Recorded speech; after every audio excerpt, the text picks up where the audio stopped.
All right, welcome everyone. Here today with Kat Greenleaf, who is a veteran TV personality and host, best known for a long-running series, Talk Stoop, where she interviewed and entertained actors, musicians, politicians, and other notable folks.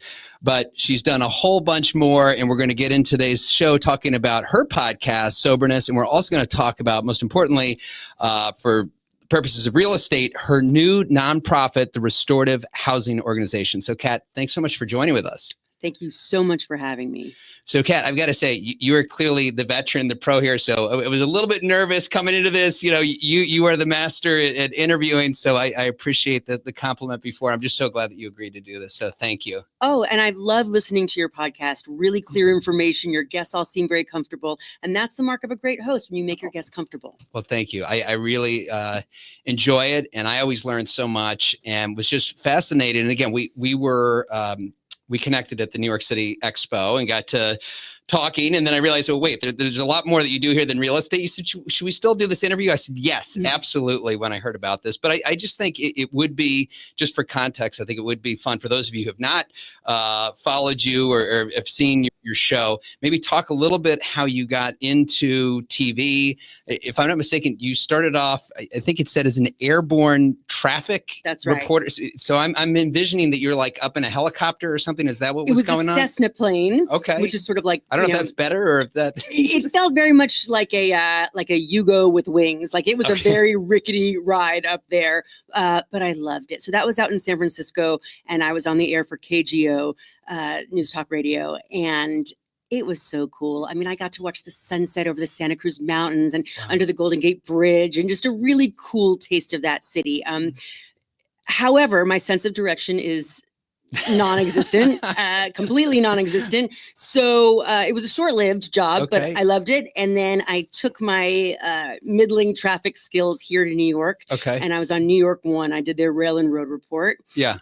Which was, gosh, you know, I wish I could say I was better at it. I was fine, but traffic wasn't really my forte. So once I realized I probably needed to expand out of that if I was going to be useful in this world, I went into features reporting, because New York City and people's lives herein is what really rings my chimes. Wonderful. Well, I want to hear a lot more about that, but I've got to ask about New York 1 and still watch them. And there's still such a great source for information here in New York. There's really nothing else like it. I mean, how much of that did you kind of absorb just being there and speaking to the other reporters? I mean, you must have been really dialed in with what was going on in the city.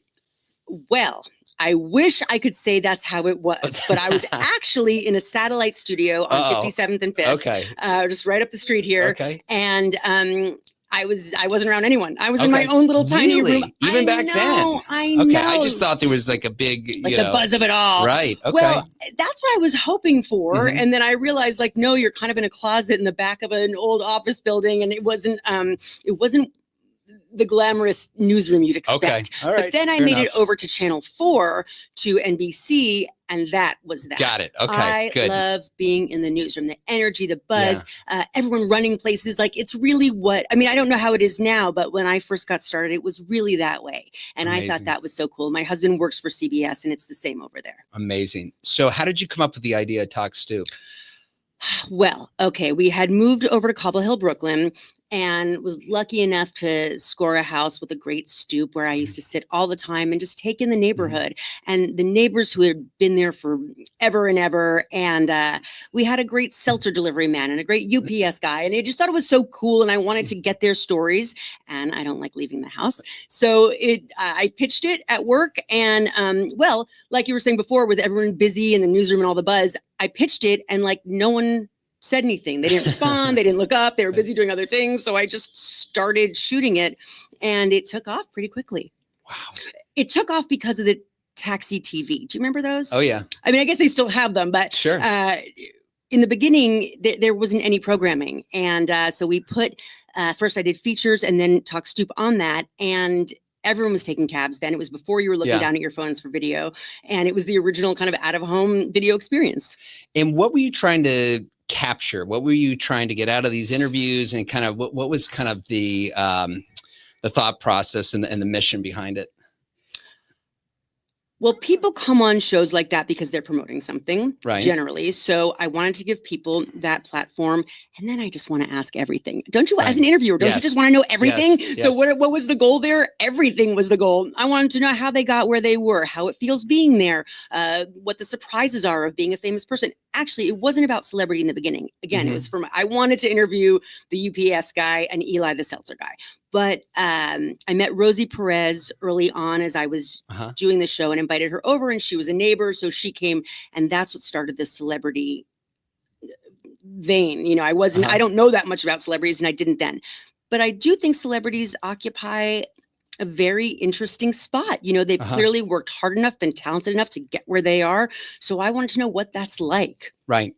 Yeah, I know I don't even know if I know any celebrities. I'd have to think on that. But as far as, and I'm sure there's all different types of ranges in interviews, but any common themes? I mean, you have these people who, I mean, it's got to be a very different lifestyle, always being in focus. But, you know, what were some of the common themes with, you know, the people that you met with and interviewed? That's a great question. In fact, I don't think anyone's ever asked me that about the show, and it's been so many years. The common theme is fame is not all it's cracked up to be. It's very hard to be under the microscope. You know, now everyone's under their own microscope. Right. It used to be a little harder to get famous than it is now. And I think that fame comes with, some trade-offs. It comes with trade-offs. And I found that the people we spoke to were very honest about that. They didn't try to say it was all roses. You know, when you gain fame, you're scared that you're going to lose fame. So now you've got this fear going on when really you just wanted, in the beginning, you just wanted to be an artist, right? Now you're a famous artist. So am I going to lose my status? Is every word going to be interpreted correctly or incorrectly? And what's your next thing? You know, so that's not as glamorous as you might think. Now, there are a lot of perks to being famous as well. You know, and it's a mark that you've achieved something in your given career, in your given passion. So there's also a not comfort, but a satisfaction in knowing, you know, you want to know if you're good enough. Well, you're good enough because here you are. And did the majority of the celebrities, do you think they embraced it? And this was had done obviously wonderful things for their career, but did you also get the sense that some of them said, okay, I love acting or whatever their craft was, but maybe not so much being in the spotlight? Correct. That is exactly right. That is what I felt. You know, most people, like I said, are there because they're promoting something. Listen, people had to get in a car from Midtown, probably drive over the river, come to Brooklyn.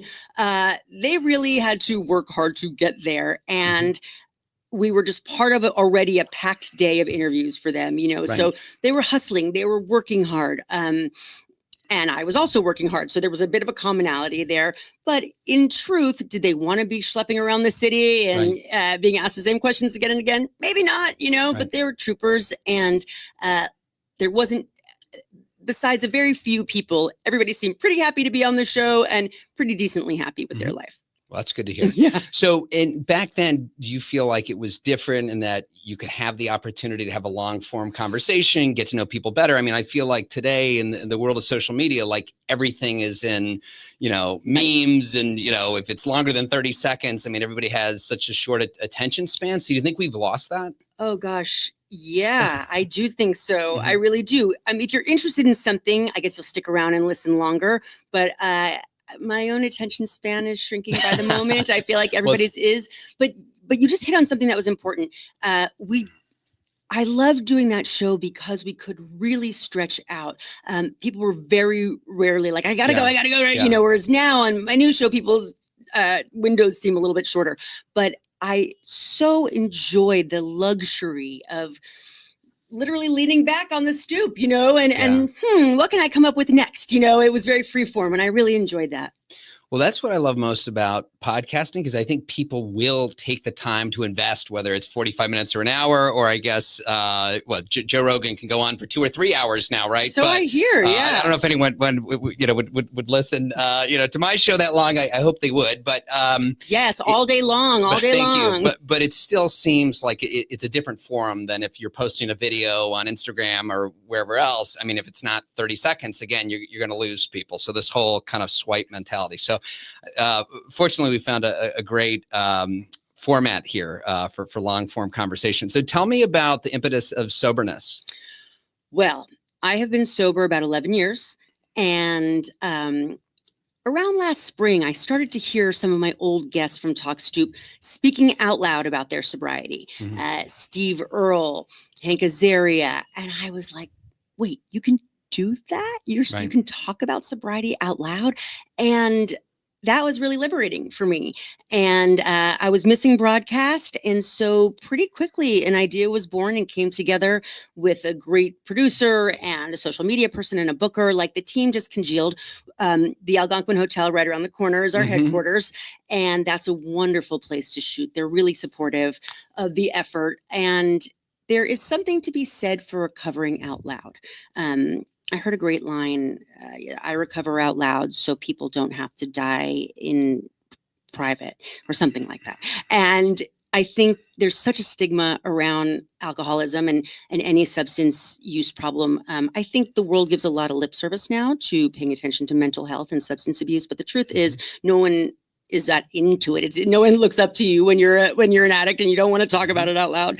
And we're trying to change that. So in case you're not part of a recovery group, you're not in a 12-step program, or you don't have a good support, maybe listening to other people share their stories about how they made it through addiction and how they continue to every day might be helpful to someone else's sobriety. It might keep someone alive and save a family. You never know. Wow.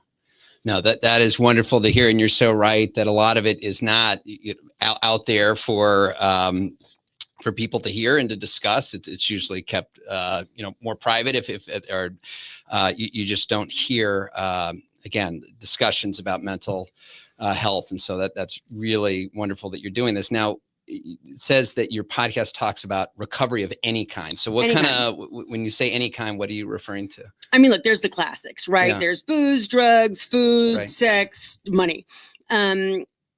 But maybe you're just a jerk. Maybe you've lived life as a jerk and you need to recover from that. Right. I'm all about harm reduction and making your life more manageable for you and your family. And then it's the ripple effect, right? If your life becomes more manageable, you become an easier person in your family. Well, then your family becomes easier for the people around them, and so forth and so on. And so what have I heard people recovering from so far? Yes, being a jerk. A lot of emotional addictions. I'm hearing, it's interesting. A lot of people who sit across from me on my show, they come in to talk about booze or drugs or food, but it really ends up, it's about relationships, whether it was their primary relationships with their parents or their partners, their friends. And so I think a lot of people are working on emotional sobriety right now, which was not something I expected when I started.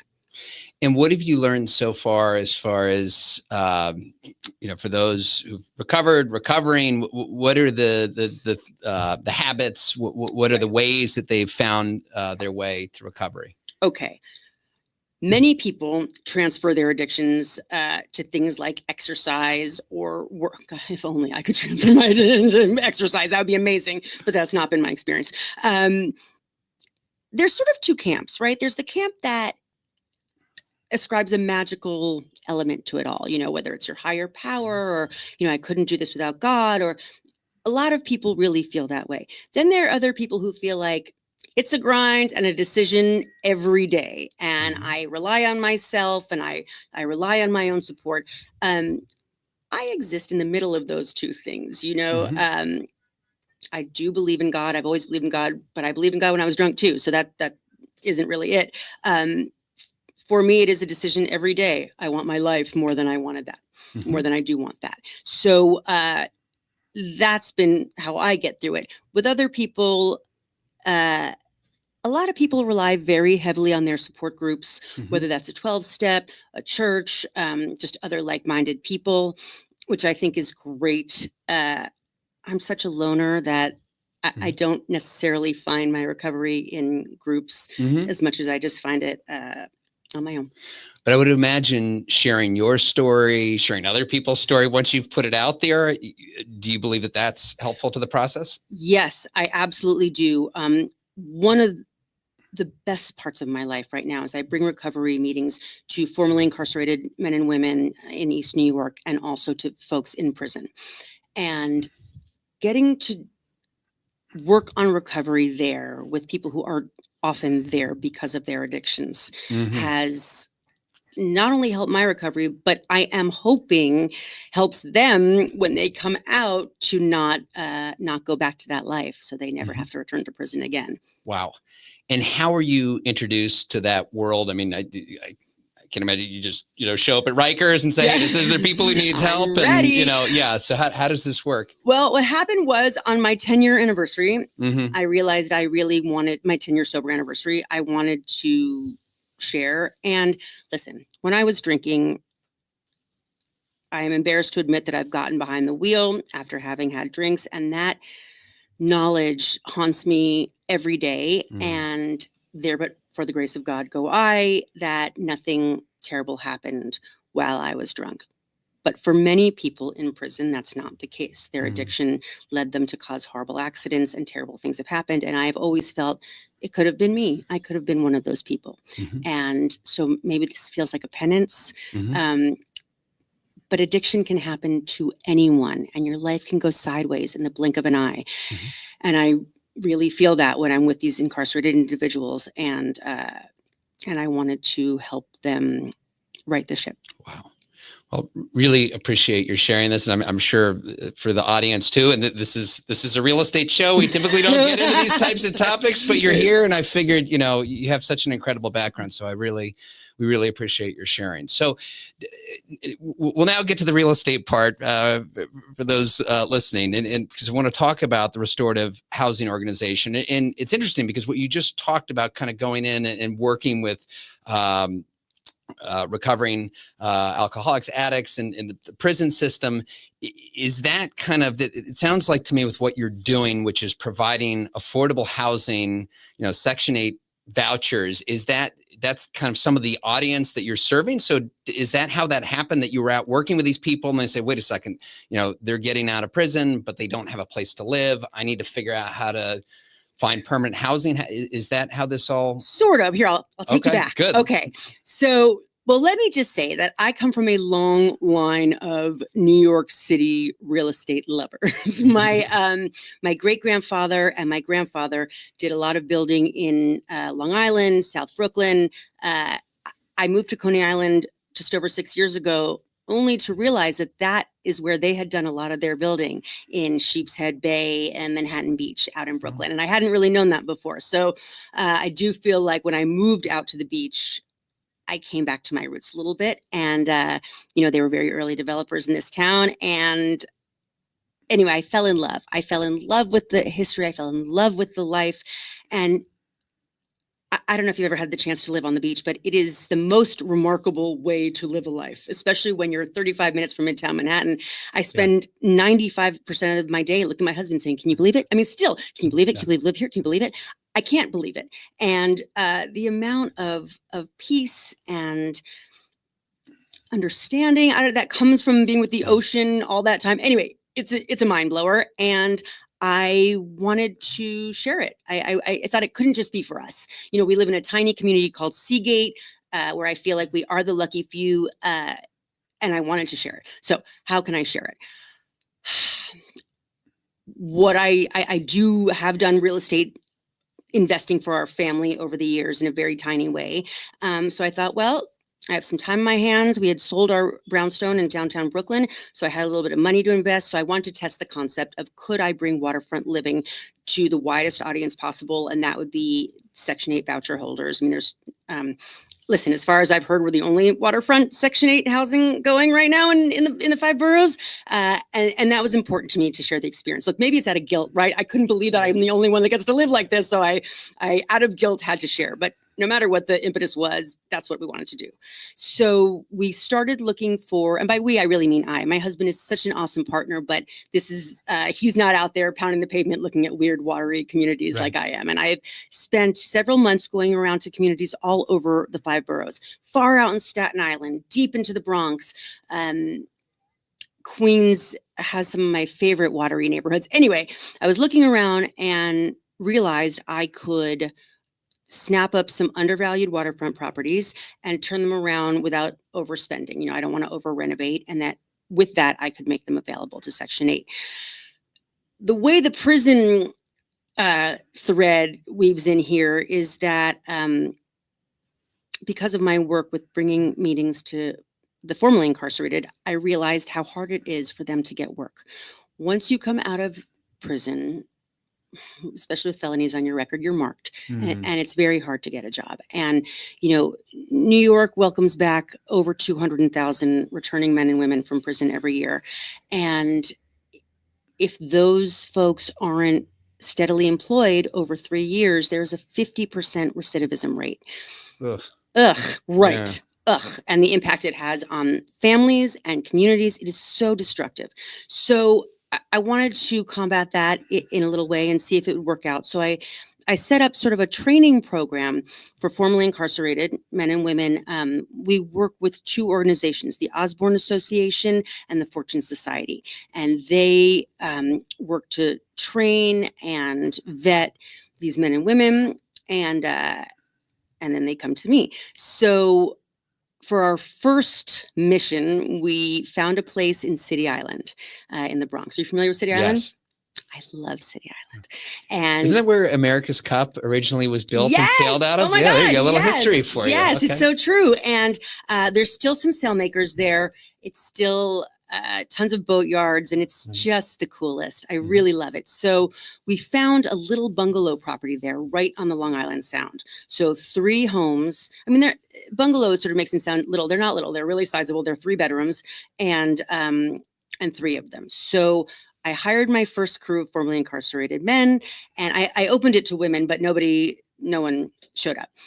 So I hired in pairs of 2 to do like first the demolition, then the construction, then the planting, and I tried to spread the work over as many people. Did they have any experience, or you were training them on the job? Well, look, no one should trust me to train them in construction. They came with a little bit of knowledge, but what I did was I was able to find a formerly incarcerated contractor who would set up his own business, who's dedicated to helping returning citizens. So he was is the trainer, and step by step, we renovated this campus, and we got rid of all the chain link fences and the overgrown lawns, and we turned it into a really lovely community with 3 homes. 2 out of 3 are now open to Section 8, and we're turning the other one over at the top of the year. Wow. I love this mission on so many levels. Obviously, delivering permanent housing, such an amazing thing for those who might not be able to qualify for it otherwise. But it seems like you're really training them for life and giving them hard skills for the future as well. So is the thought process and maybe working with this contractor that maybe you could get more of the formerly incarcerated employed? Yes. So our first big grant that came through the Little Red Hen Foundation this year allowed me to really institutionalize the training program aspect of it. We just finished our new website. I'm really hoping to bring in enough money, at least for 2025, that I can have a more robust training program, because that's what it's about.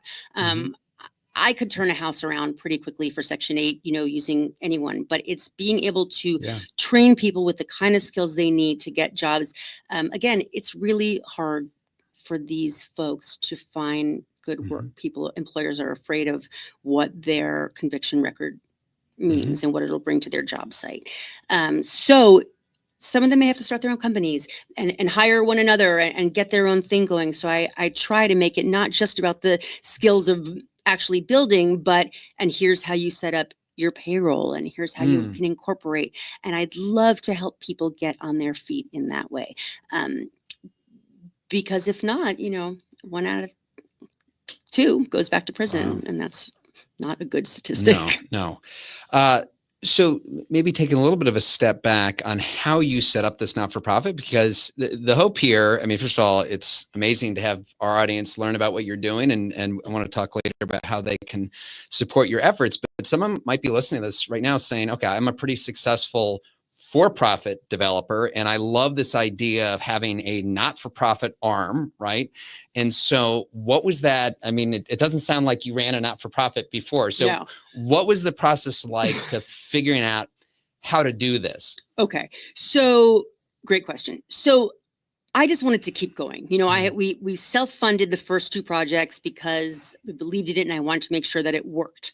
And once I hired enough guys and put enough people into Section 8 homes, I realized, yeah, this is real and I can do it.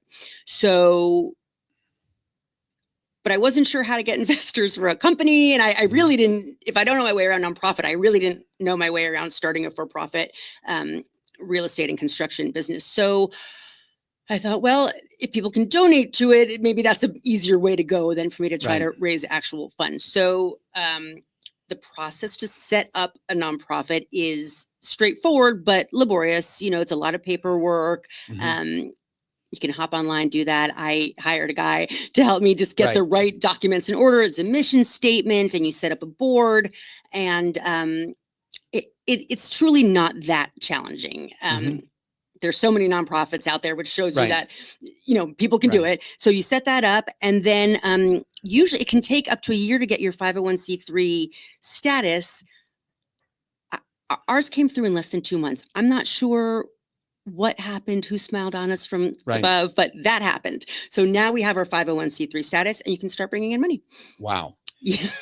Okay. So, but you've been self-financing this. So now you're doing this through a not-for-profit vehicle, right? So when you're, you have to acquire the property, and then you're paying for the construction and, you know, hard costs and labor. So now this is all going through the not-for-profit P&L. Okay. That's right. So yes. So now where we're at now is I have to purchase the next property. You know, we've done everything we can at this City Island campus. We have maxed it out. We've turned one of our waterfront house, which is really my very favorite. We turned that from a 1-bedroom to a 3-bedroom. That was our project most recently this summer. And we moved in a new family of 4 Section 8 voucher holders. So that was really exciting. And, but now I'm kind of maxed out on space there. Okay. So now I need to find my next property. And again, we really only look at undervalued things that need a great deal of work. That's how I can afford them. So for our next project, I can get into a mortgage, as long as I can get into a mortgage and pay for a very basic set of renovations and training program, I can do it. The goal I think I set for this year is $350,000. So it's not big, you know, obviously. It's amazing that you can do that on the waterfront. I mean, you would think, I mean, even in City Island or some of these areas, I mean, that's still expensive. I'll give you an example. So when I was looking the last time around, I was having a really hard time finding anything for under $450. Which I know these numbers sound tiny, like, oh, well, $450, you should be able to find a house for that. Not on the waterfront, you know, and it's not in the 5 boroughs. Waterfront to be true to the mission.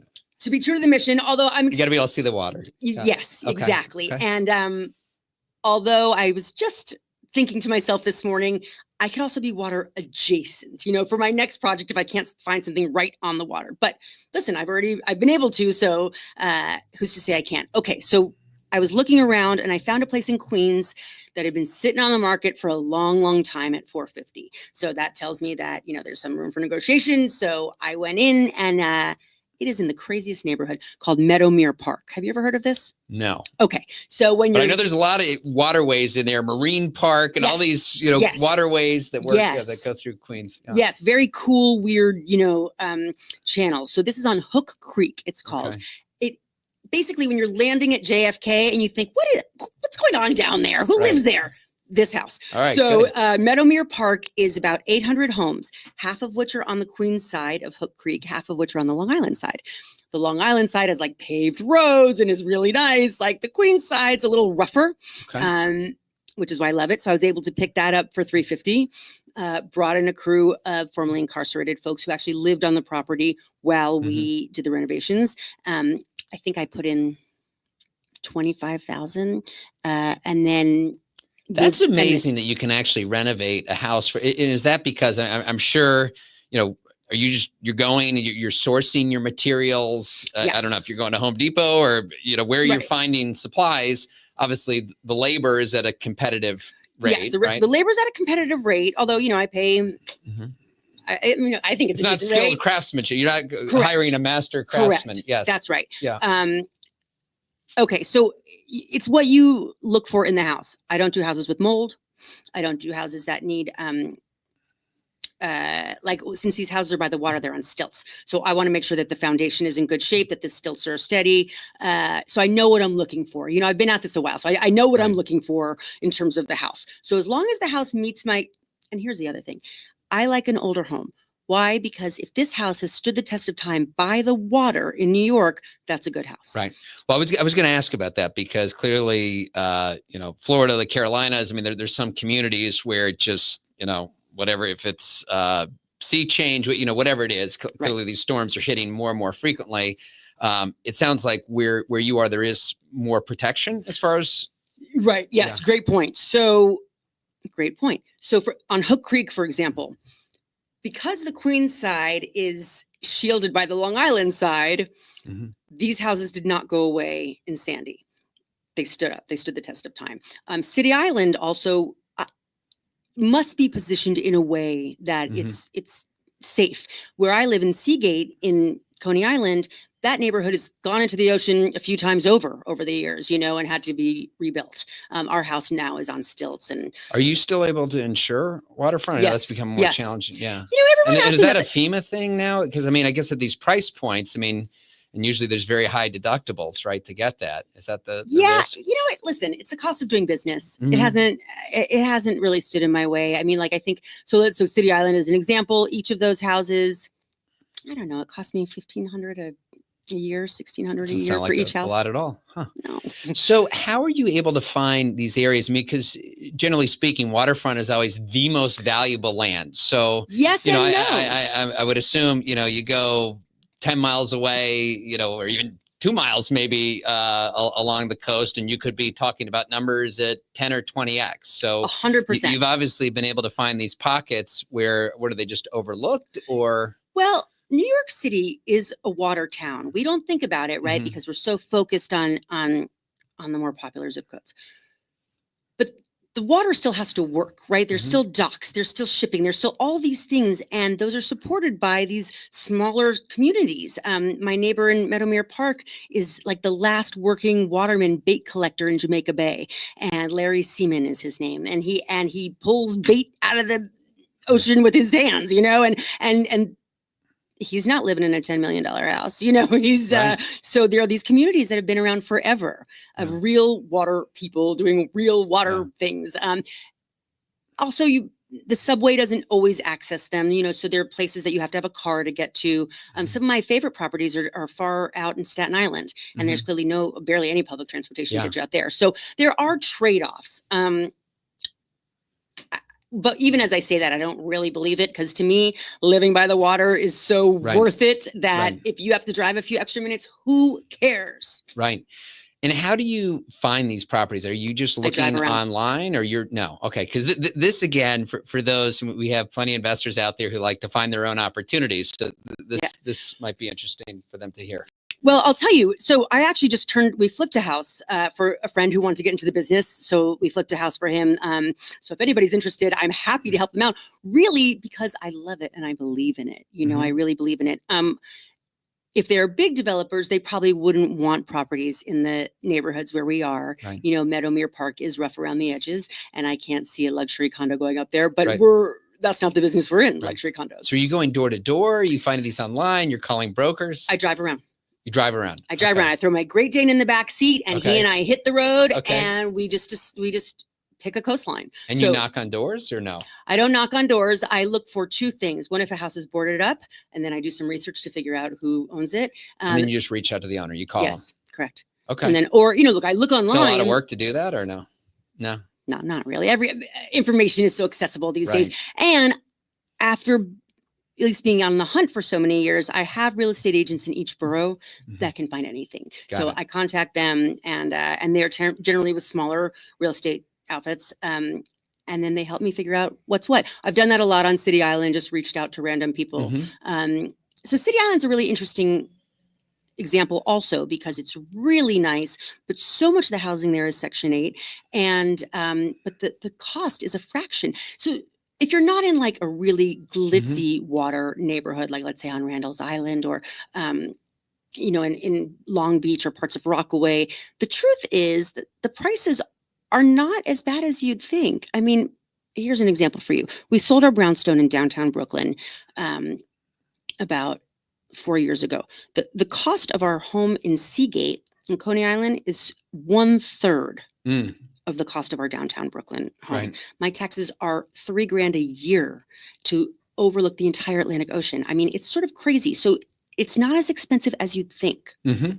Now, when you reach out to these owners, do you tell them that you're a not-for-profit? And have any of the owners yet said, hey, this is really wonderful what you're doing, I'd like to help? I don't think anyone's donated a property to you yet. Maybe after listening to the show, maybe they will. Yes, we'll take it. But does it resonate, your mission, and is it helpful in acquiring these properties? I don't know if it's helpful in acquiring the properties. And I do, if I'm being frank, what I've gotten a lot of is, it's really great what you're doing, but not everyone's so happy to have a Section 8 voucher holder move in. Not everybody likes having a bunch of formerly incarcerated men around. Right. I don't make a secret of what I'm doing, so they know who my employees are. Do you have any, but with your first successful project, I'm sure you could point to that and say, look, here's the success story, and this has worked, and this is what neighbors have. I mean, you obviously got an incredible write-up from the New York Times. That was so exciting. That has to help, right? Yes, of course. Yes. That totally helps. You're like, as my husband says, well, if they write it in the New York Times, then it's legit, and you're real. Oh, yeah, and sure. so, that was extraordinarily helpful. I was very touched by that coverage. And yes, it does a lot by way of introduction, for sure. But no, not everyone is so thrilled to see me come in. Okay. So I want to talk a little bit more about how the not-for-profit then operates, because again, I'm still hoping that people are going to hear this and say, hey, I want to start up my own not-for-profit arm. I think it's an incredible idea, do a lot of good. So when you're going to buy the property, whether you're getting financing, is the lender now, I mean, do you think at some point you're going to get to a point where you're going to have donations coming in, and you'll be able to point to the not-for-profits track record, and that will help you? I mean, sounds like, is there funding, grants, things that you can tap into for the work that you're doing? I'm sure there are grants. I have not gone that direction yet. I did a stint as a grant writer when I got out of college. That was hard work. Yeah. And so, but when the time comes, I would like to hire somebody to be able to do that. Yeah. In the meantime, I'm just sort of doing it the way I always did my for-profit real estate investing. Okay. Was gather a pot of money, go find what I can afford, and talk a lender into working with me. Okay, so the lender is still looking at your track record. They're looking at you personally and the economics of the deal. Correct. So it has to pencil, right? So do you think about, when you rent up the apartment Section 8, are you solving for a stabilized yield on cost? I mean, are you saying, okay, if I know what I'm buying it for, what it's going to cost, and once I get these rents in place, I'm going to get X return? Do you look at it that way? Yes, I do. And here's the secret. You look in neighborhoods where the Section 8 voucher amount is equal to or greater than what you'd make on the open market. Okay. Meadowmere Park, again, as an example. It's a 5-bedroom house. Section 8 pays over $5,500 a month for that. Wow. I guarantee you, if I put that on the open market, it would go for half that. So it's a good deal. And the government pays. Another reason why I like working with the government is that through COVID, through evictions, God forbid, through anything, they pay on the first of the month. You do have to buckle up. It takes a few months for the paperwork and for everything. So you'll have a tenant in place and you're covering their rent for 2 months until you start getting paid. And you're taking vouchers, or is the property actually Section 8 approved? Because I know there's a difference, right? The way it works out is if a voucher holder comes, if any old landlord, you have your unit. I mean, anybody can rent to Section 8 if you want, right? But in anywhere, the house itself isn't certified Section 8 until the person comes with their voucher, and then the Section 8 reviewers come and they make sure you're up to their codes, and then it's a Section 8 house. And how often are they coming in, inspecting, making sure that you're keeping? Once a year. Once a year. That's it. Okay. Yeah, And is that kind of the paperwork and the regulation aspect? Is it manageable, I guess? Totally Yeah. manageable. And Section 8 is really interesting. I don't know if you remember earlier this summer, the mayor opened back up the waiting list for Section 8, which had been closed for 15 years. And 500,000 applicants put in applications for 200 spots just on the waiting list alone. This is Section is federal program. Section 8 is a federal program, which is Yeah. administered locally by NYCHA. Got it. And so you have to work through NYCHA. So they open up, you hear about these lotteries and Right. tens of thousands of applications for every Right. spot. This- Yeah. I think they got 500 applications for 200,000. And again, that's just for the waiting list, because on the other end of that is you have to have landlords willing to take Section 8 Right. voucher holders. Right. So assuming these deals then pencil, and again, I don't know what kind of return, or if you thought about that kind of return that you end up with, but this is a not-for-profit. So Right. is then the thought process that you're going to take whatever profits from this and that's going to feed, the future business? Or is there even a Yes. way, the traditional way of, as we talk about in the Insider's Edge to real estate investing, the way that we've seen our clients build these incredible portfolios and create wealth is by you buy a property, you increase the rents, you refinance, you take the money out of that, you go buy another property, Yes. repeat. Does That's the that apply here? That's the plan. That is definitely the plan. Like I said, we only got our nonprofit status this summer. Right. So it's brand new. We're not even 6 months old, but that is the plan. That's how I've done it, in the Mhm. private sector. And that's how I plan to do it here. Look, what would really work for us, because you're not getting rich on, even though, for me, $5,500 a month is huge. That's very exciting on a house like Right. that. When my costs are less than half that, but we need to scale. It needs to get bigger. So I'd like to work it into a point where we're doing buildings. I think a lot of big developers are making money working with the government on government subsidized housing. And Mhm. and that's obviously for bigger people. I have to be realistic about who I am. It's just me, Right. it's Right. just me and my Great Dane in the back. So I'm doing what I can. Yes, the goal would be, that the properties maintain themselves with the rents that are coming in, and through donations, hopefully I can just keep expanding. That would be the goal. Wow. Yeah, it's so interesting, the parallels with running a for-profit business. So if you're looking for donors, which, on the private side, that would be an investor in the deal. Right. So here, clearly they're not doing this to gain profits, but Right. knowing that, hey, this donation that I'm making has, the ability to actually grow, right? Yes. That doesn't have, usually, you write a check, it's going to a not-for-profits, maybe their operating expenses, which is really important for, mission critical work. But Absolutely. the appeal here is that it's not just that gift and then it goes away. Right. It does have the ability to grow. It grows. And also, a dollar donated with us, and this is why I just like what we're doing anyway. If I could finance this myself forever, I would. I Mhm. don't love hustling for money, and but a dollar spent with us not only protects a piece of New York City waterfront from being overdeveloped, also provides training and a paid opportunity for formerly incarcerated men and women, and then provides affordable housing. Right. So, and then, hopefully with any extra money, it sustains itself. So $1 serves so many different purposes. And that's really cool to me, the efficiency of it. Yeah, amazing. So, Kat, I'm thinking, and you're in a great position to be able to do this, and it's remarkable that you've self-financed a lot of this. But there's probably someone listening to this right now that says, that's great, but I still have to make a living. I can't, come up with this on their own. So, advice to that person who wants to get involved, who wants to be able to give back. Maybe they don't have their own financial ability to do something like this. What would you say to that person? Well, after they donate to the restorative housing organization, there's many options. Listen, there's always a way to help out. Plugging in with an organization who's doing something that you Mhm. really believe in, or you're saying that someone who wants to start their own. Yeah, either or. So, Hustle. someone who wants to get involved, they want to give back. They might not have the means, but they Right. really like what you're doing. Maybe they want to replicate it. Maybe it's not in New York. Maybe it's, out in California. I don't know. Right. There are probably a lot less expensive places to do what I'm doing.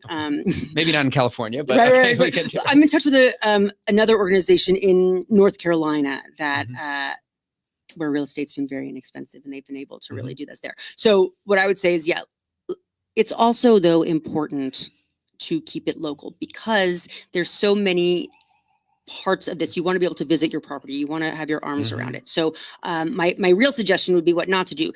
Just because a property is inexpensive somewhere in the middle of the country, let's say, and you can hire a manager, and it would be very hard to stay on top of a thing like that. And if the heart of it is important to you, as it is for me with the using formerly incarcerated people and giving to Section 8, you want to make sure that you're right there. So I would look in your backyard, and also, if it seems out of reach at the moment, get involved with an organization who's doing the very thing you want to do. See how they do it, and see where your ins are, and support the parts of their organization that really speak to you. It's really fulfilling to put your money where your heart is. Yes. Well, this has been amazing. And as we start to wrap up, and it's actually what I wanted to ask you is your why in doing this. And it should be, fully evident, but I would figure after a really successful TV career, you not only, you live on the beach, you could just, hang out at the beach, and relax. But here I would imagine this is a lot of work. So kind of, what was the why to do this? Clearly the mission, but again, I mean, this is a really conscientious decision where you could be traveling, you could be doing a lot of other things, and you've decided to do this now. Listen, man, I've been so lucky in my life. I was born healthy with a family who was able to, help me make it through school, and a lot of advantages have come my way. And I really feel the need to share those in any way I can. I don't, like I said earlier, maybe it's guilt, right? Like, I just don't want to be the person who just has a bunch of stuff and keeps it. Is that guilt? Is it practicality? I don't know, but I am dedicated to sharing what I consider to be incredible blessings that I've lucked into in my life. Amazing. Well, Kat, this is so unbelievable. I'm so glad that we had the chance to have this conversation and share with our audience. It's really remarkable what you're doing. So tell us, our listeners, how they can find out more about what you're doing and how they can help. Great. Well, our newly unveiled restorative-housing.org, just like it sounds. You can learn about the projects that we've done and what our plans for the future are. And of course, there's a donate button. Or email me directly, kat@restorative-housing.org, That's awesome. cat@restorative-housing.org. And I'd love to help people get their own things started or share what I've learned. Open to all of it. Wonderful. Kat, thank you so much. This Thank was you. amazing. Really appreciate it. Awesome. Thanks. And thank you all for joining as always. If you weren't moved by this, I don't know what to tell you. But as always, share this with a friend. I do this all the time. I listen to a podcast. I get something out of it.